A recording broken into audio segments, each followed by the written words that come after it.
সৌদানিয়ে ইসলামের পৈগাম নিয়ে আসছে ধরায় রমজান। ভোরের আগে নিয়ত বান্ধ, ভুল করো না মুসলমান।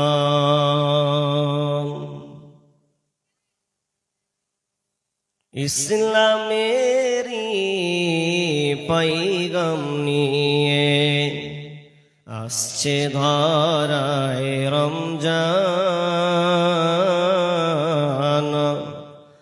ভোরের আগে নিয়ত বান্ধ, ভুল করো না মুসলমান।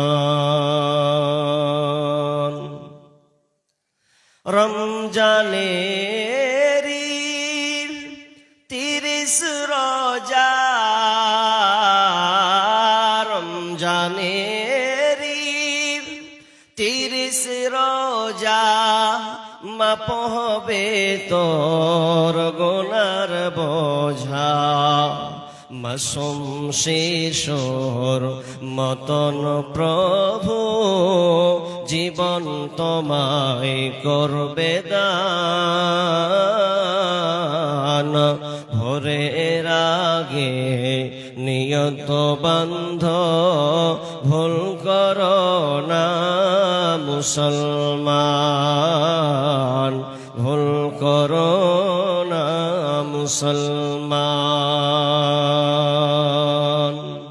এই মাসেতে একটি রাত্রি সবে কদর নামটি যার। এই মাসেতে একটি রাত্রি সবে কদর নামটি যার। হাজার মাসের সেরা সেরা মুছাই পাপের দুঃখ ভার। এই মাসেতে নাজিল হলো, এই মাসেরে এই মাসেতে নাজিল হলো নবীর উপর আল কোরআন। ভোরের আগে নিয়ত বান্ধ, ভুল করো না মুসলমান। রোজাদারের দুইটি খুশি, একটি খুশি ইফতারের। রোজাদারের দুইটি খুশি, একটি খুশি ইফতারের। অপরটি হয় আল্লাহর দিদার রোজ হাসরের প্রান্তরে। এত সুন্দর মধুর ডাকে যে জন সদা লুকিয়ে থাকে, রোজ হাসরে কাঁদবে সেদিন, পাবে না কো আল্লাহর দার। ভোরের আগে নিয়ত বান্ধ, ভুল করো না মুসলমান। ভুল করো না মুসলমান। বেহেশতেরি 8 দরজা, রাইয়ান নামের একটি দ্বার। জান্নাতের 8 দরজা, রাইয়ান নামের একটি দ্বার। সেই দ্বারেতে যাবে কেবল যারা আল্লাহর রোজাদার। রোজাদারের মুখের ঘ্রাণ বৃক্ষ নাভি খুশবু সমান। তাই তো এদের এত আদর করেন প্রভু রহমান। ভোরের আগে নিয়ত বান্ধ, ভুল করো না মুসলমান। ইসলামের পাইগাম নিয়ে আসছে ধরায় রমজান। ভোরের আগে ভুল করো না মুসলমান, ভুল করো না মুসলমান, ভুল করো না মুসলমান। উপস্থিত সম্মানীয় সুযোগ্য আজকের চলমান জলসার স্বনামধন্য সভাপতি, মঞ্চে উপবিষ্ট ওলামায়ে ইকরাম এবং এই জলসা থেকে আমন্ত্রিত মেহমানগণ, আমার সম্মুখে বসে থাকা ছোট বড় দিনদার ইমানদার মুমিন ভাই সকল এবং পর্দার অন্তরালে বসে থাকা ছোট বড় সম্মানিতা মা ও বোনেরা, প্রথমে সেই মহান মুনিবের দরবারে প্রশংসা করি যে আল্লাহ আমাদেরকে মাদ্রাসা তাহফিজুল কোরআনের উন্নতি কল্পে একটি কোরআন ও হাদিসের আলোচনা সভা এবং যুক্ত দস্তারবন্দি অনুষ্ঠান, যে অনুষ্ঠান ও প্রোগ্রামে আল্লাহ আমাদেরকে এটা বসার সুযোগ দিয়েছেন, সে আল্লাহ সুবহানাহু ওয়া তাআলার শুকরিয়া আদায় করি, বলি আলহামদুলিল্লাহ। আল্লাহর শুকরিয়া আদায় কেন করব? এই জন্য করব যে কিছু মানুষ দোকানে বসে চা গিলছে, কিছু মানুষ চারজনকে নিয়ে ভবিষ্যতের পরিকল্পনা করছে, আর কিছু মানুষ মেয়েদের পিছনে পিছনেও ঘুরে বেড়াচ্ছে।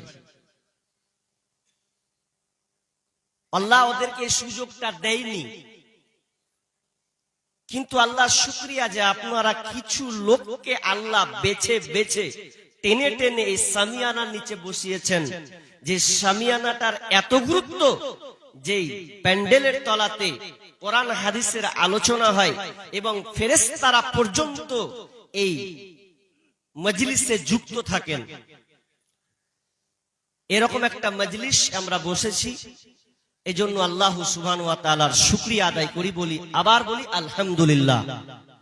অতঃপর শান্তি বর্ষিত হোক সকল নবীদের উপর, বিশেষ করে আমাদের শেষ নবী জনাবে মুহাম্মদুর রাসূলুল্লাহ, আমরা সকলে বলি সাল্লাল্লাহু আলাইহি ওয়াসাল্লাম।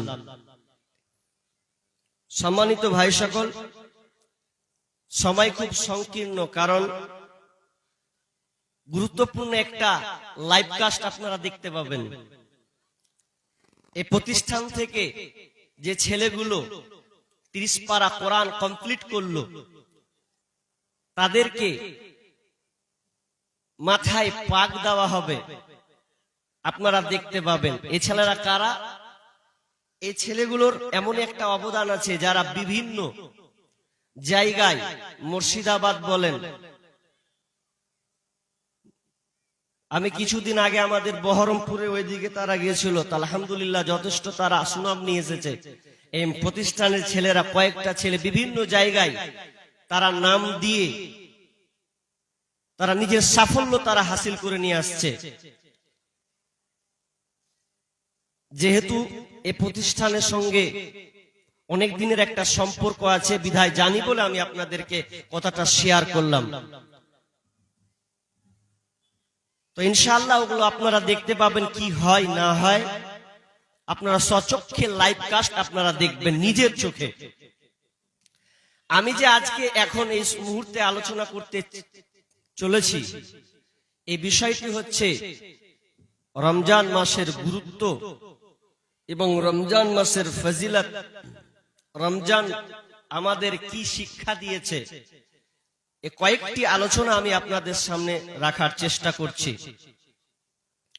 তবে দুর্ভাগ্যজনক এটাই সত্য যে আমি প্রোগ্রামগুলোকে, আলোচনাগুলো আমি শুরু থেকে শেষ পর্যন্ত মোকাম্মাল করতে পারি না এই কালেকশনের কারণে।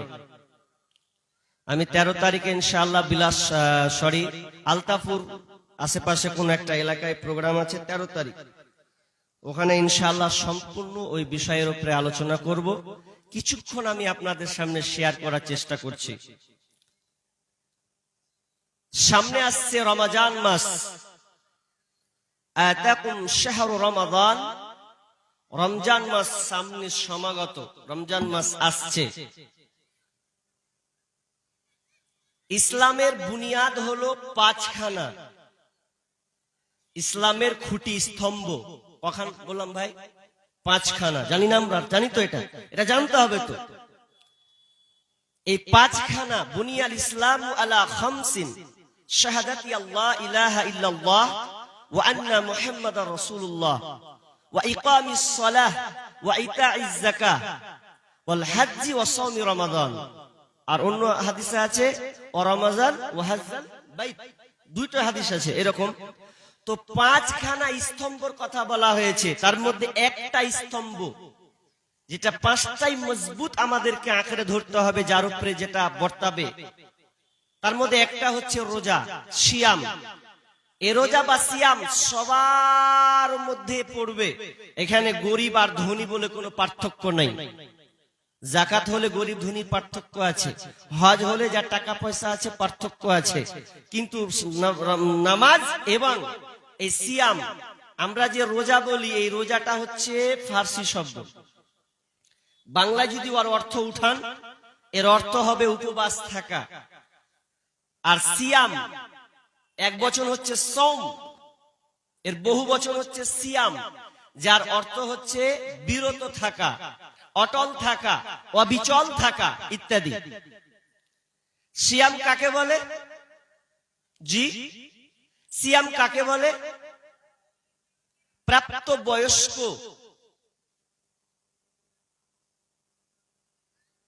বয়স্ক থেকে নিয়ে সক্ষম নর নারীকে, মুসলিম নর নারীকে সুবেহ সাদিক থেকে নিয়ে সূর্যাস্ত পর্যন্ত খাওয়া, পান করা, স্ত্রী সম্ভোগ করা এবং অন্যায় গর্হিত কাজ থেকে বিরত থাকার নামই হলো সিয়াম। এর সংজ্ঞাকে কেন্দ্র করে বিভিন্ন আয়াত এবং হাদিসকে আমি আপনাদের সামনে নিয়ে আসব। তাহলে সিয়াম খুবই গুরুত্বপূর্ণ একটি ইবাদত। তবে প্রথমে একটা হাদিস বলি, হাদিসটা পরে আমি আয়াতের দিকে চলে যাব। হাদিস কি? আল্লাহ রাসূল যখন মিম্বারে উঠলেন, তো প্রথম সিঁড়িতে রকিয়াল মিম্বার, ফাকালা আমিন আমিন আমিন, 3বার তিনি আমিন বললেন। তো আমিন যখন বললেন, তো সাহাবীরা কিন্তু এর আগে এই দৃশ্য দেখেননি বা ঘটেনি।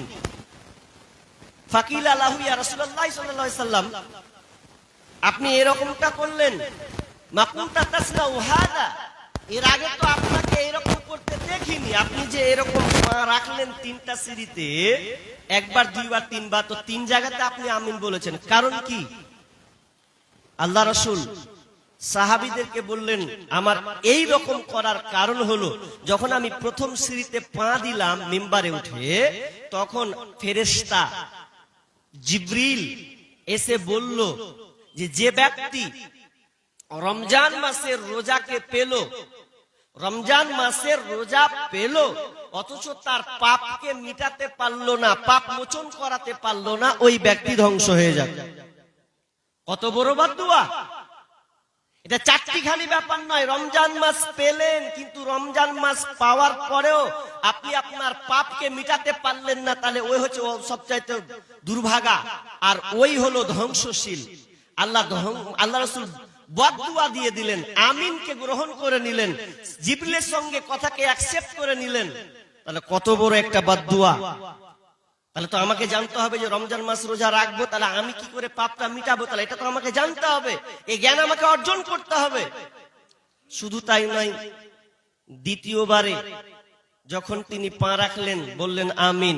তার কারণ জিবরিল আমিন বললেন ওই ব্যক্তি ধ্বংস হোক যেই ব্যক্তি ওর বার্ধক্যে পৌঁছে গেছে, ওর বাপ মা, বাপ কিংবা মা দুইজন কিংবা একজনকে পেল, কিন্তু বাপ মার সেবা করে সে জান্নাত গ্রহণ করতে পারলো না, জান্নাত নিতে পারলো না, ওই ব্যক্তি ধ্বংস হোক। কত বড় বদদুয়া দিয়েছেন। বাপ মা আছে, আর বাপ মা আছে কিন্তু বাপ মায়ের সেবা করে জান্নাত নিতে পারলো না। জি, তাহলে আপনি কত বড় হতভাগা। আপনার বাপ মা বেঁচে আছে, আপনি বাপ মার খিদমত করতে পারলেন না, খিদমত করে আপনি আপনার বাপ মাকে সন্তুষ্ট করতে পারেননি, আর ওই হালাতে আপনি বলছেন রোজা রাখবো। মা খেলো না খেলো, বাপ সাহারি খেলো কি খেলো, ইফতার কিভাবে করলো না করলো, আপনি ছেলে মেয়েকে নিয়ে বইয়ের পাল্লায় পড়ে একদম গিলছেন আর খাচ্ছেন। মায়ের কি দশা, বাবার কি সমস্যা, এ আপনি দেখছেন না। বাপ মা আপনার উপরে নারাজ হয়ে আছে, আর আপনি বলছেন রোজা করে নেবো 1 মাস। ওই রোজার 1 পয়সা দাম নেই। বাপ মাকে নারাজ করে আপনি রোজা করবেন না, আগে সংশোধন হন। জি, প্রস্তুতি নেন, পাপ বর্জন করুন, তারপরে আপনি রোজা রাখুন। আমার একটা বিষয় আছে, রমজান মাসের প্রস্তুতি, 1.5-2 ঘন্টা আলোচনা আছে, সোশ্যাল মিডিয়াতে পাবেন, ওটা একটা বিষয়। তো প্রস্তুতি নিতে হবে আগে, যেটা বলছি আপনাকে। কিন্তু বাপ মায়ের খিদমত আমরা করতে পারি না। কত বাপ যে বেটার উপরে নারাজ হয়ে আছে, কত মা যে বেটার লেগে দুঃখ প্রকাশ করছে, অহরহ দেখতে পাচ্ছি। আপনার এলাকা মনে হয় ভালো, নালে আমাদের মুর্শিদাবাদ সুতি থানার কথা বলছি, আল্লাহ আল্লাহ, বাপকে দেখতে পারে না, গালাগাজি করে, মাকে ঠিক মতন খেতে দেয় না। কার পাল্লায়? ওই সুন্দরী বহুর পাল্লাই পড়েছে দিয়ে। জি, বাপ মা কত জামিন, যদিও বাপ মা আলোচনা করবো না, এসেছে প্রসঙ্গ বলছি। আল্লাহ তাআলা অনেক আয়াত আছে।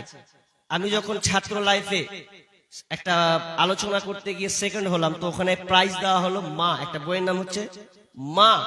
আমি বইটা পেয়ে এত আনন্দ হলাম, মা, মাটা খুবই গুরুত্বপূর্ণ। তা আমি বইটার উপরে পড়াশোনা করে অনেক জায়গায় এই বিষয়টা আমি বলেছিলাম যে প্রাইজ যে বইটার উপরে পেয়েছি ওটার উপরে আলোচনা। তো আমি একটু আপনাকে বলছি মা বাপ কত দামি জিনিস। বিসমিল্লাহির রহমানির রহিম।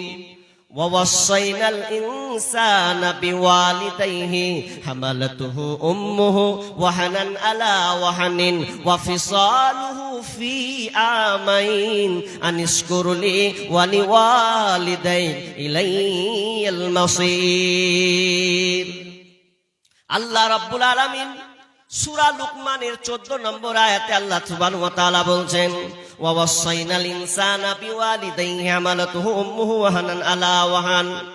আল্লাহ রাব্বুল আলামিন বলছেন, আমি মানুষকে পিতামাতার ব্যাপারে সৎ ব্যবহার করার নির্দেশ দিয়েছি, ইহসান করার ব্যাপারে আমি তাদেরকে নির্দেশ দিয়েছি। কেন তোমরা পিতামাতার সঙ্গে সৎ ব্যবহার করবে, পিতামাতার সঙ্গে তোমরা কেন ভালো আচরণ করবে? বন্ধুরে, আমি আপনাকে আগে একটা কথা বলে দিয়ে তর্জমাটা করে দিছি। কথা হলো এই, আপনার বাপ মা যতই খারাপ হোক না কেন, আপনার বাপ মা আপনার বিরুদ্ধে যতই আঙুল তুলুক না কেন, তবু আপনি আপনার মাকে ধমক দিতে পাবেন না, শাসন করতে পাবেন না। আপনার অধিকার আল্লাহ তাআলা আপনাকে অধিকার দেয়নি। ইব্রাহিম আলাইহিস সালাম এটা দেখাননি, বাপ মায়ের সঙ্গে তারা তিনি ধমক দেননি, খারাপ আচরণ করেননি, তাকে শাসন করেননি, বরং বুঝিয়েছেন।